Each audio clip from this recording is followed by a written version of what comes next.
교회적으로는 저희가 디모데전서 말씀을 나누고 있습니다. 어떻게 하면 다음 세대를 준비하고 세울 수 있는가에 대한 관점으로 지금 디모데 전서를 공부하고 있는데요. 오늘은 응답하라 디모데 5번째 메시지로 영적 분별력 키우기라고 하는 제목입니다. Training Spiritual Discernment라고 하는 제목입니다. 혼란스러운 세상에서 승리하려면 영적 분별력을 키워야 합니다. 여러분, 사탄은요, 미혹의 영입니다. 그래서 지금도 저와 여러분, 우리로 하여금 영적인 혼란에 빠지고 또 삼켜 먹으려고 노력을 합니다. 우리가 성령 충만해야 됩니다. 그런데 성령 충만하다고 해가지고 사단이 유혹하지 않는 게 아니에요. 예수님께서 공생애를 시작하시면서 성령 세례를 받으셨는데도 불구하고 사단은 여전히 예수님께 찾아오고 유혹을 하게 됩니다. 마찬가지로 저와 여러분들이 영적으로 깨어 있는데 우리보다 사단이 더 교묘합니다. 그래서 말씀으로 돌아가고 영적으로 깨어서 믿음을 지키지 않으면 어쩔 수 없게 저와 여러분들이 영향을 받게 됩니다. 그 신앙생활을 하면서도 혼란에 빠지기가 매우 쉽습니다. 오늘 1절 말씀을 보면 믿음에서 떠나 미혹하는 영과 귀신의 가르침을 따르리라. 그러니까 저와 여러분들에게 여전히 미혹하는 영과 귀신의 가르침들이 얼마든지 신앙인들에게, 가정으로, 다음 세대에게, 교회 안으로 들어오고 있다라고 하는 거예요. 여러분, 그래서 우리가 지금 기독교 사립학교에 대해서 고민하고 있어요. 여러분들의 설문을 통해서 부모님들의 생각을 듣고 싶은 거죠. 왜냐하면 우리 자녀들뿐만이 아니라 우리 어른들도 이미 인본주의 사상의 영향력을 많이 받고 있어요.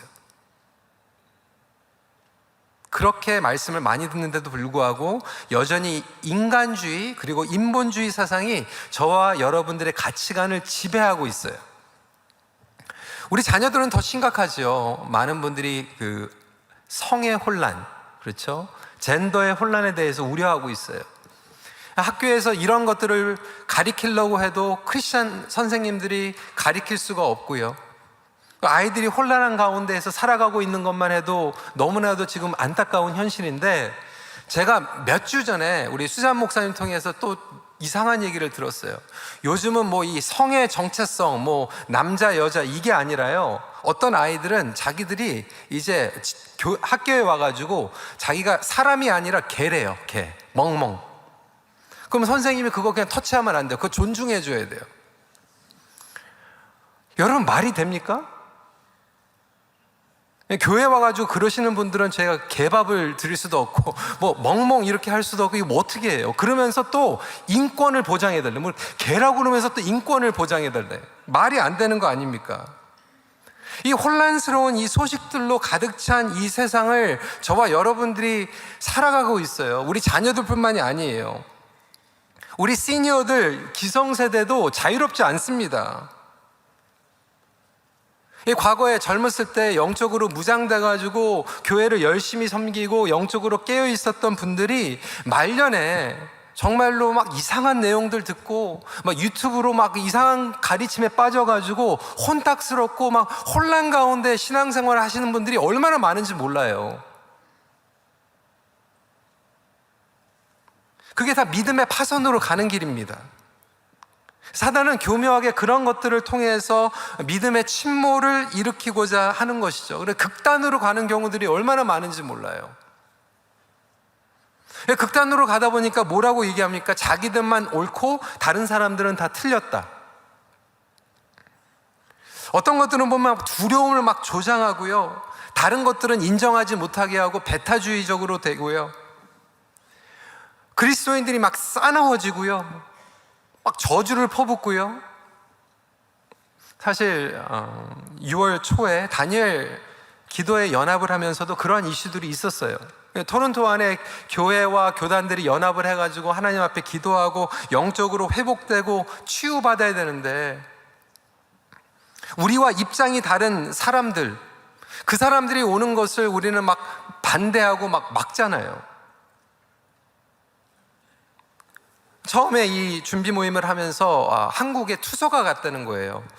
물론 여러분, 우리가 하나님의 말씀을 우리가 타협하지 말고 지켜야 됩니다. 근데 그것을 타협하고 지키지 못한 사람들이나 뭐 그런 교단의 배경에 계신 분들도 분명히 있어요. 그러면 그런 사람들이 이 집회에 와가지고 예배를 드리고 치유받고 회복되는 것을 우리가 막아야 됩니까? 그럼 여러분, 예수님은요, 창기들하고 세리들이 오는데 막았습니까? 타협하자는 얘기가 아니에요. 양보해서 되는 게 아니죠. 근데 그것이 아니라 그래도 그들도 하나님의 말씀을 듣고 치유받아야 되고 회복받아야 되고 부흥을 경험해야 되지 않겠습니까? 그러니까 예수님이 세리들과 창기들을 불러가지고 복음을 전하고 있는데 바리새인들은 예수님께 투서 던진 거거든요. 그런 사람들을 어우지 마십시오. 막으십시오. 여러분, 이거 분별할 줄 알아야 돼요. 어떤 교회는 자신들만이 진리를 온전히 가리킨다라고 얘기해요. 자기 목사만 복음을 얘기한다. 그래서 그 목사가 소천했는데 아직도 옛날 10년 전, 20년 전에 그 테이프 틀어보면서 그 목사님 설교만 듣고 있어요. 여러분, 그게 옳은 겁니까? 그게 분별이 안 됩니까?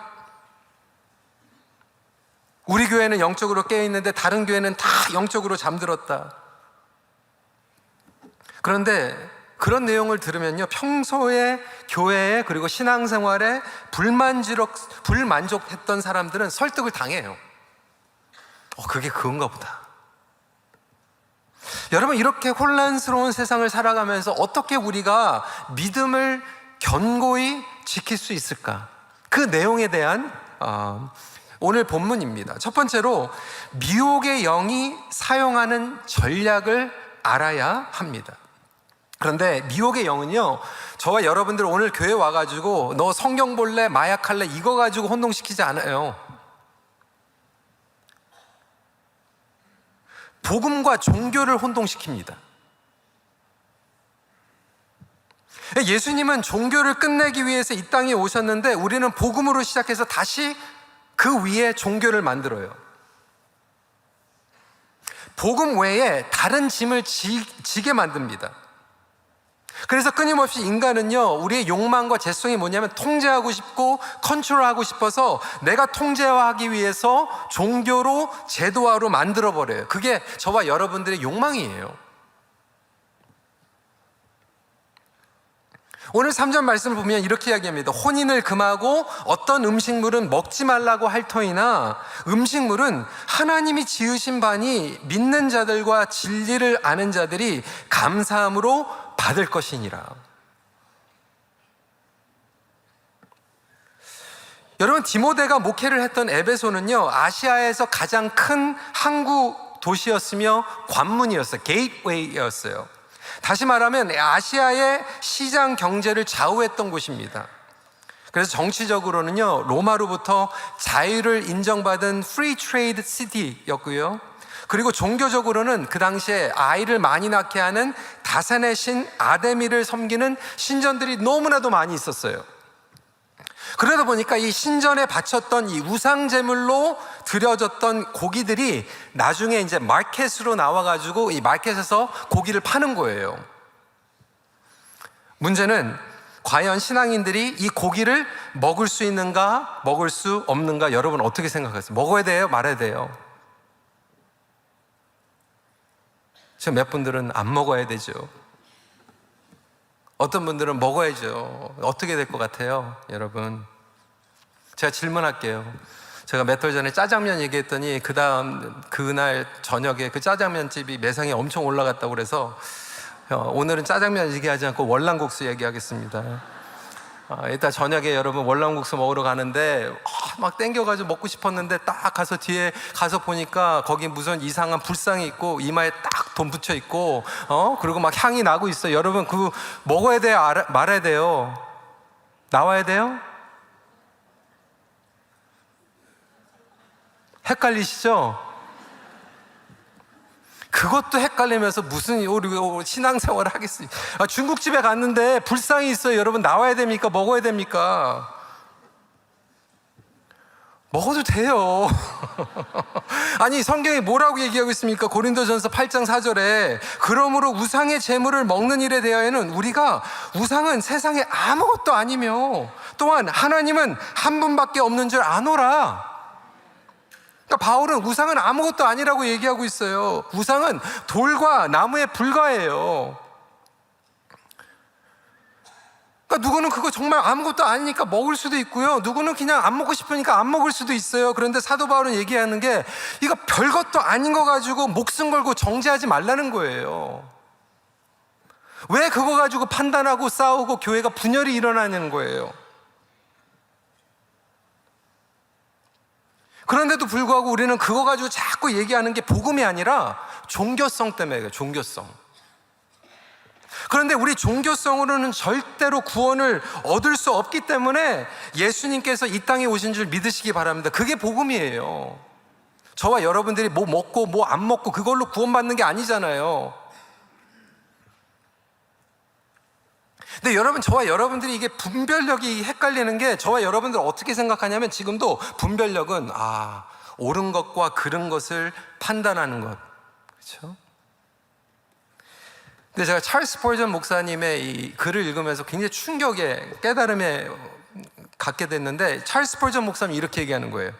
분별력은 옳고 그름을 구별하는 게 아니라 옳음과 거의 옳음의 차이를 하는 것이다. 그러니까 저와 여러분들 교회에서 옳고 그른 거 누가, 아니 친교실에서 국밥 먹느냐 마약 하느냐 이거 가지고 안 싸우잖아요.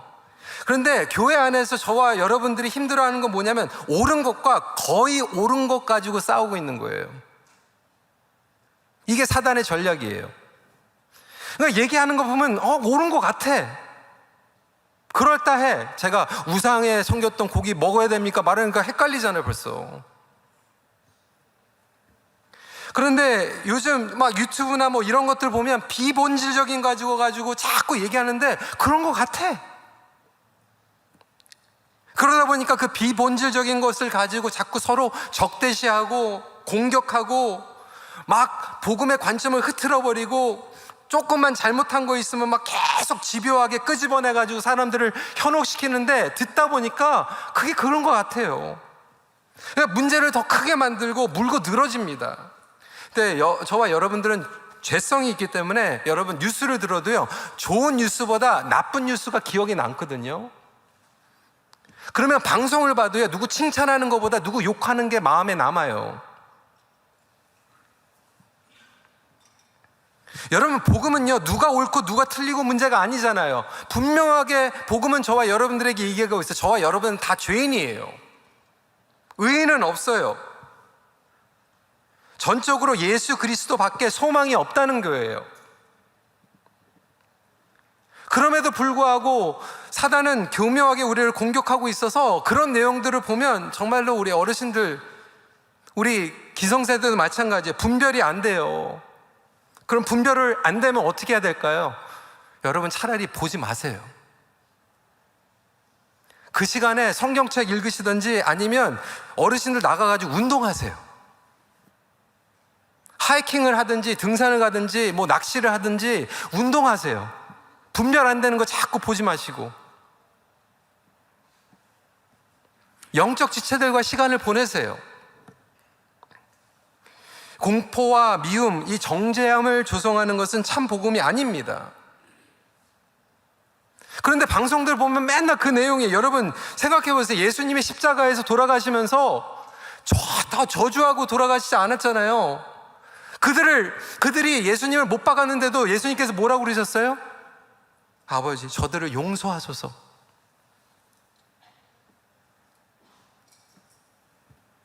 다 죽음의 바다로 몰아내 주시옵소서 이렇게 하고 숨 넘어가지 않으셨잖아요. 평생 죄인으로 강도로 있었던 사람에게 네가 오늘 나와 천국에 있도다.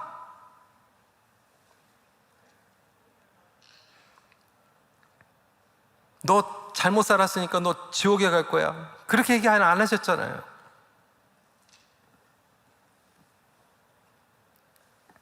그런데 우리는 이러한 메시지를 교회에 가지고 수많은 사람들이 복음이 뭔지 율법이 뭔지 종교가 뭔지 분별하지 못하면서 그게 신앙생활인지 알고 살아가고 있어요. 제가 아직도 기억이 나는 게, 제가 자랐던 교회가 굉장히 좀 더 보수적인 교회였거든요. 성가대 잘 들으세요. 찬양대. 한 번은 주일날 찬양대가 얼마나 수고를 했는지 누가 저녁 식사를 대접을 한 거예요. 식당에서. 부럽죠? 얼마나 좋아요. 근데 난리가 났어요. 어디 주일날 식당에 가가지고 주일을 어겼다는 거죠. 그래가지고 그것도요, 그 다음 주일날 성가대 대장이 예배 때 광고 때 나와가지고 여기서 회개했어요. 회개. 제가 그게 기억이 나요. 30년이 지났는데 그 교회는 주일날 지금 잘 먹어요. 그때는 그게 막 목숨과 같았던 것 같아요. 근데 제가 어렸을 때 그 내용을 보면서 충격에 빠진 거죠. 어떤 생각을 했냐면, 주일날 식당 가서 밥 먹으면 안 된다라고 생각한 것보다 주일날 식당 가서 밥 먹으면 절대로 들키지 말아야 되겠다. 앞으로 가시면 저를 불러주세요. 그럼 괜찮아요.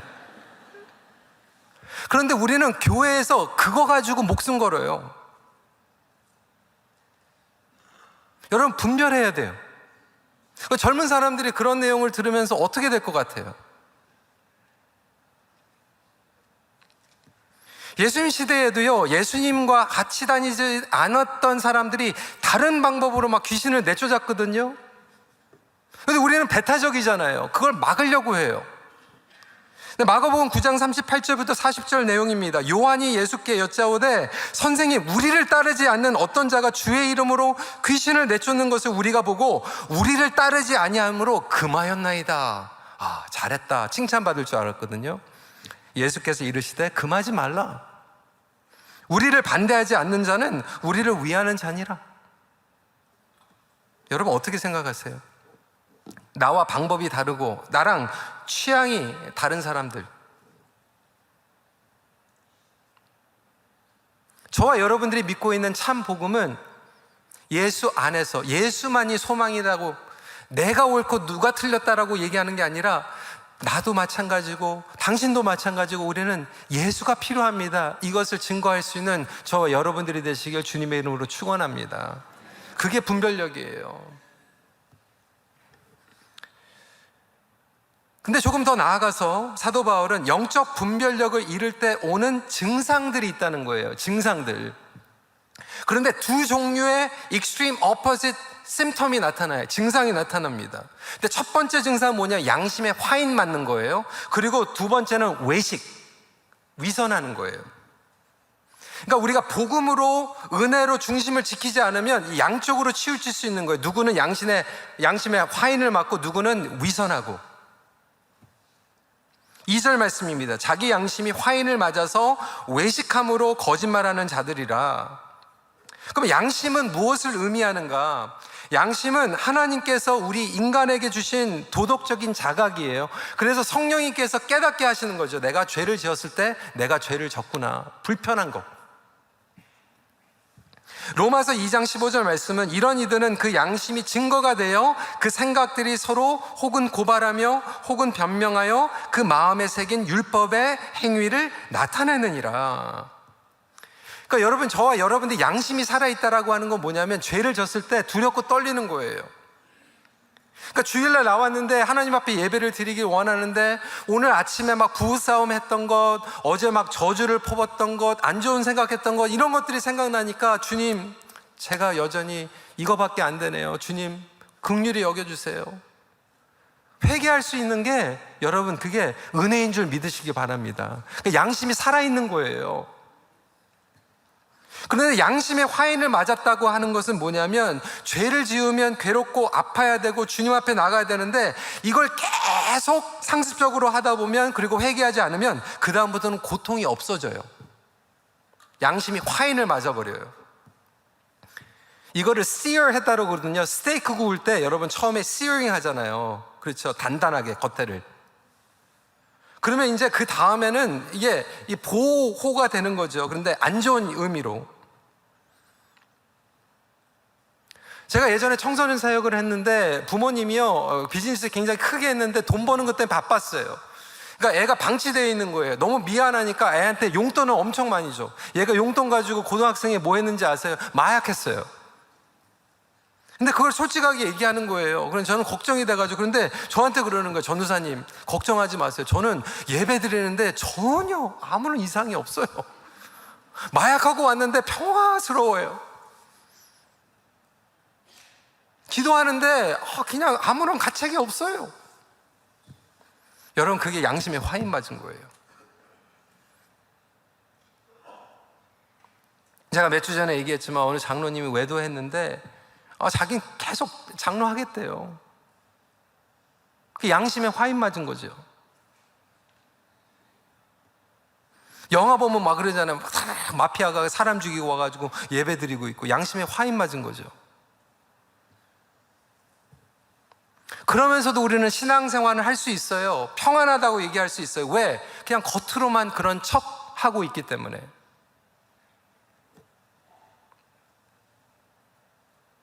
양심의 화인을 맞든지, 또 다른 것은 외식이에요. 외식. 위선이죠. 위선. 이 외식의 증상은 복음의 자신감을 잃어버리는데, 무엇보다도 하나님의 은혜를 잃어버리고 살아가는 거예요. 그러면서 나는 얼마든지 경건하게 살아가고 있다라고 다른 사람들에게 가면 쓰면서 자기는 감추고 다른 사람들을 정죄하는 거죠.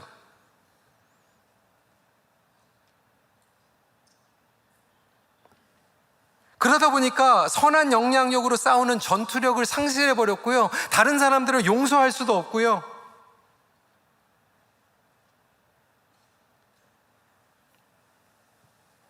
교회는 우리가 이 겸손한 마음으로 은혜를 사모해야 되는데, 이게 교회 조직이요, 자칫 잘못하면 조폭하고 똑같아요. 사채 노름하고 똑같아요. 사채가 뭡니까? 여러분, 막 돈 빌려주잖아요. 그리고 나중에 못 갚으면 간 떼어가고. 이 교회가 이래요. 은혜 공짜라고 그래가지고 받으라고 그래놓고 나중에 은혜 갚으래요. 막 부려먹고. 여러분, 은혜가 여러분들이 갚을 수 있으면요, 은혜가 아니에요. 여러분들이 어떻게 은혜를 갚습니까? 여러분들이 갚을 수 있으면 그건 은혜가 아니에요. 그런데 지금도 막 이게 거짓 복음이 와가지고 저와 여러분들에게 평생 은혜 받으라고 해놓고 은혜 덜쩍 받으니까 평생 빚 갚으래요. 저와 여러분들이 하나님 앞에 섬기는 건 은혜 갚으려고 갚는 게 아니에요. 그냥 그 자체로 저와 여러분들이 바뀌었기 때문에, 하나님께서 주시는 그 사랑이 있고 생명이 있고 자유가 있기 때문에 하고 싶어서 하는 거지 갚으려고 하는 게 아니에요. 그런데 사단은 교묘하게 그거 탁 바꿔가지고 이상하게 만들어 버렸잖아요. 교회를 조직처럼, 막 사채 빌려준 것처럼.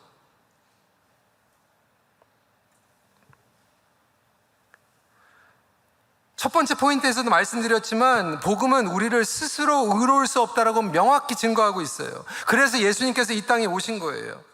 그런데 위선의 거짓말은 자꾸 나는 숨기고 들키지 않고 다른 사람들은 지적해버리고. 저와 여러분 다 마찬가지, 저도 마찬가지예요. 너무나도 부끄러운 고백이지만 예배 드릴 때 우리 그 찬양 하잖아요. 이름 없이 빛도 없이 어디든지 가오리요. 이 찬양 은혜스럽게 부르고 나가지고 식당에 갔는데 종업원 계시는 분이 그러는 거예요. 목사님, 큰빛교회 다니지는 않는데 목사님 설교 자주 들어요. 목사님 팬이에요. 그날 반찬이 얼마나 맛있던지. 제가 그 정도 수준밖에 안 돼요. 여러분들은 더 뭐 낫습니까?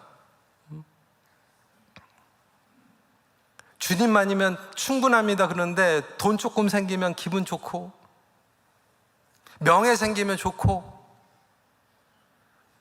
뭐 선교지 얘기하지만 뭐 에어컨 된다 안 된다 가지고 짜증나고,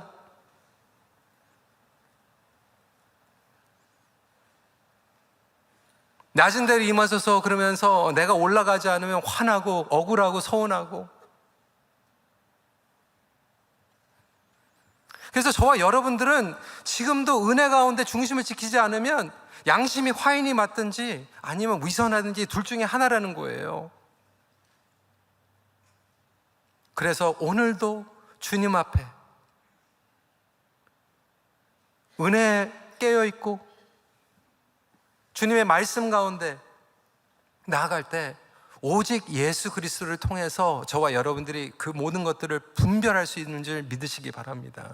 그러니까 예수님이 분별의 기준이에요. 말씀이 분별의 기준이에요. 여러분들의 의, 누가 잘했고 누가 못했고 그건 분별의 기준이 될 수가 없어요. 어제는 잘했는데 오늘 틀릴 수 있잖아요.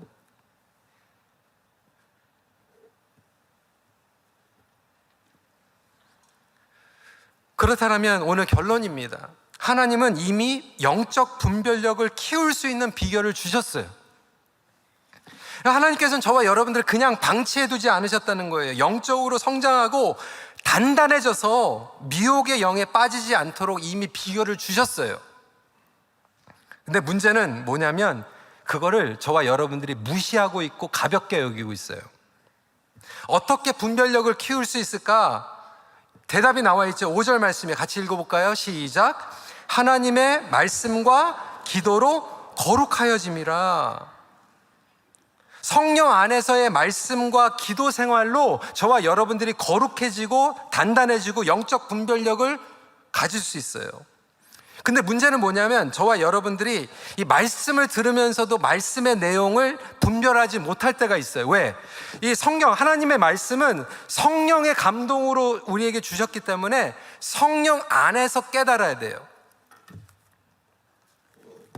그리고 말씀을 많이 듣는다고 되는 게 아니라 이 말씀을 듣고 성령 안에서 깨달아서 이 말씀이 저와 여러분들의 생각의 틀, 프레임을 뒤집어 엎어버려야 돼요.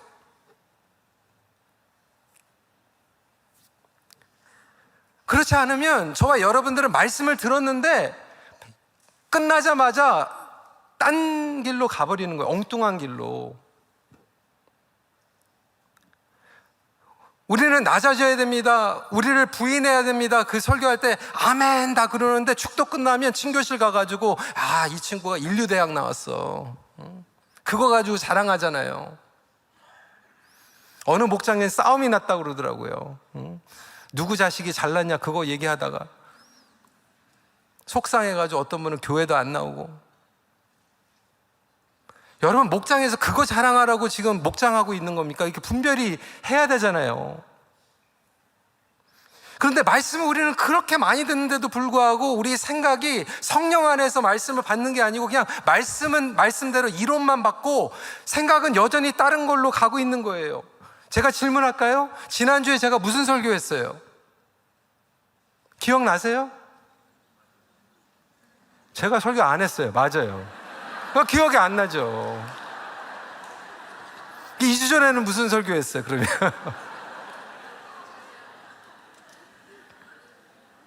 근데 또 제가 딱 이렇게 하니까 진짜 지난주에 무슨 설교 하셨지? 막 이러시잖아요. 근데 여러분 정말로 제가 예전에도 한번 했지만 한번 따라해 보세요. 제가 뭔지 안 가르쳐 주는데 제가 얘기하면 딱 따라 하실 수 있어요. 시작. 원숭이 엉덩이는 빨개, 빨가면 사과, 사과는 맛있어, 맛있으면 바나나, 바나나는 길어, 길으면 기차, 기차는 빨러, 빠르면 비행기, 비행기는 높아, 높으면 백두산. 지난주에 여러분 공부하셨어요? 매일 큐티 암송하세요 이거 가지고? 어떻게 이렇게 기억하세요? 여러분 한번 생각해 보세요. 왜 원숭이 엉덩이를 쳐다보는지. 아마 한국 사람들만 쳐다보는 것 같아. 근데 빨가면요, 여러분 북미에서 빨가면 열정, 패션 뭐 이런 거 얘기하는데 우리는 근데 먹는 거랑 항상 연결이 되고. 왜 꼭 사과가 빨개요? 파란 사과도 있는데. 근데 맛있으면 바나나래. 저는 맛있으면 스테이크예요.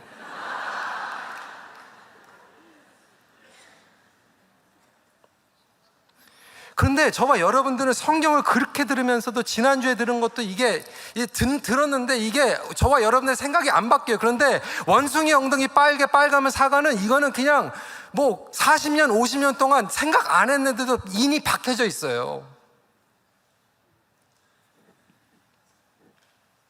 그러니까 성령 안에서 말씀을 깨닫는 거는 그냥 맨날 어제 날마다 빛으로 토요일 날 한 거 어저께 뭐 본문 기억하세요?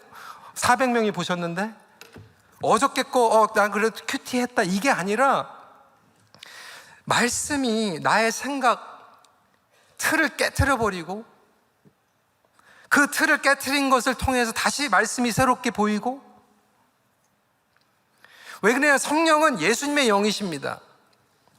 성령 안에 있다라고 하는 것은 예수님과 동일한 영 안에 있다는 의미예요. 그래서 이 말씀 볼 때 그냥 이론적으로 깨닫는 게 아니라 예수님의 마음으로 말씀을 이해하고 예수님의 의도로 말씀을 사용하는 거예요. 그러니까 예수님께서 어떻게 적용하셨는가? 왜? 어떤 이유로? 어떤 정신으로? 여러분, 말씀은요 텍스트라고 얘기하잖아요. 텍스트. 그런데 우리 상황 가운데서는 이 말씀을 적용해야 되는데 그것을 컨텍스트라고 해요. 컨텍스트. 그래서 이 텍스트를 컨텍스트로 적용하려면 분별력이 필요해요. 예수님께서 제자들을 부르실 때 뭐라고 했어요? 나를 따르라. 내가 너를 사람을 낚는 어부로 만들겠다. 사마리아 여인에게 뭐라고 말씀하셨어요? 어떻게 전도하셨어요? 내가 너에게 생명의 물을 주겠다. 남편 데리고 와라. 삭개오에게 뭐라고 얘기했어요? 세금 등쳐먹는 사람에게 삭개오야 내려와라. 너도 아브라함의 자손이다. 간음한 여인에게 어떻게 전도하셨어요? 당신도 나는 정죄하지 않으니 죄짓지 말라. 여러분, 예수님께서 간음한 여인에게 지옥의 불에 빠지리라 이렇게 전도하셨습니까?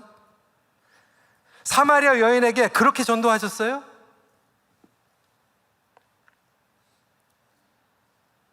지옥의 불에 빠지리라 라고 하는 것은 오히려 회개하지 않는 종교 지도자들.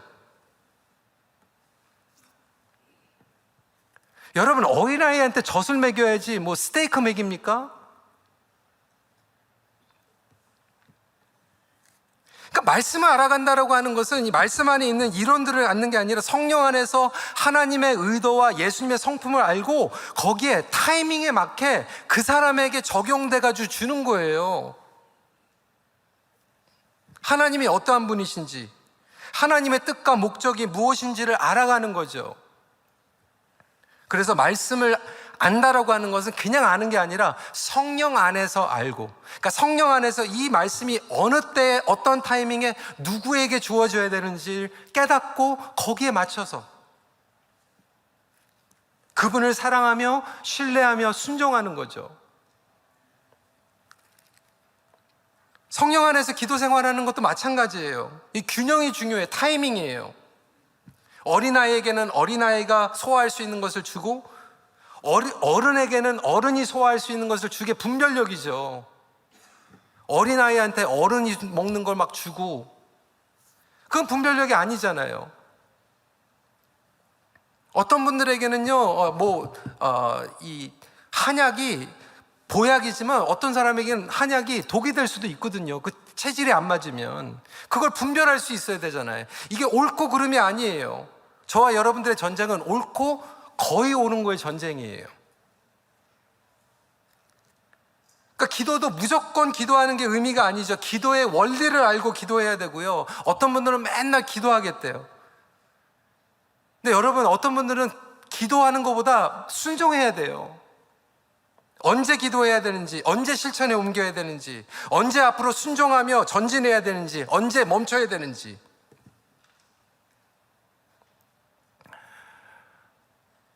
몇 년 전에 제가 한국에 나갔다가 저희 외가 쪽 사촌들하고 오래간만에 만났어요. 그래서 그때 얘기했던 게 돌아가신 우리 외할머니가 참 재밌으셨어요. 그리고 너무나도 사랑이 많으셨어요. 외할머니가 가끔 생각이 나는데, 저도 외할머니를 너무 좋아하다 보니까 이제 캐나다로 이민 오기 전에 한 달 동안 이제 학교도 없고 그러니까 이민 갈 거니까, 그래서 한 달 동안 외할머니 집에 가가지고 같이 살았어요. 외할머니하고 맛있는 것도 해주시고. 근데 외할머니가 참 기억에 남는 게 굉장히 뭐를 좋아하셨냐면 고스톱을 좋아하셨어요. 그래가지고 저를 아주 철저하게 양육을 시켜주셨어요. 아침 먹고 양육하시고 점심 먹고 양육하시고 이게 그림에 막 이렇게 보이는. 근데 몇 년 전에 이제 사촌들하고 만나가지고 얘기하는데 저만 양육을 하신 게 아니라 모든 손주들을 양육을 하셨어요. 그 얘기를 하는 거죠. 끝나고 여러분 고스톱 치라는 얘기가 아니에요. 근데 여러분 이 고스톱을 치면서 깨닫게 된 게 뭐였냐면, 이게 언제 고를 해야 되는지 언제 스탑을 해야 되는지 이거 잘 알아야 되는구나. 이거 괜히 잘못했다 뒤집어 쓰더라고요. 근데 여러분 우리의 신앙생활도 마찬가지입니다. 여러분들이 기도 생활하고 신앙생활하면서 언제 고 해야 되는지 언제 스탑해야 되는지 알아야 되거든요. 어떤 분들은 막 이론만 막 제자 양육, 예수님 3년 공생애 하시고 가셨는데요, 제자들은 3년 했거든요. 그리고 나갔어요. 근데 어떤 분들은 지금도 10년, 20년 동안 맨날 스탑만 해가지고 똑같은 거 또 하고 똑같은 거 또 하는데 그 적용은 못해. 전도도 못하고 선교도 못 가고 목자도 못하고.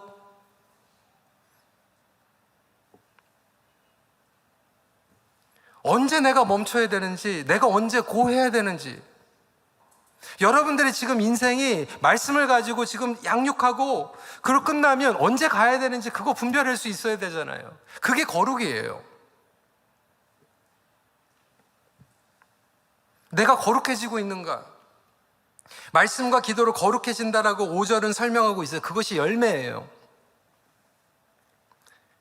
열매는 뭐냐면 거룩인데, 또 제가 거룩이라고 얘기하면 많은 분들이 이제 혼동하세요. 거룩? 그러면 금욕주의. 그러다 보니까 이 거룩한 사람들이 더 위선적이에요. 성경에서 얘기하고 있는 거룩의 증거는요, 위선이 아니라 성숙입니다. 성숙. 경직된 신앙을 벗어나서 성숙한 자유.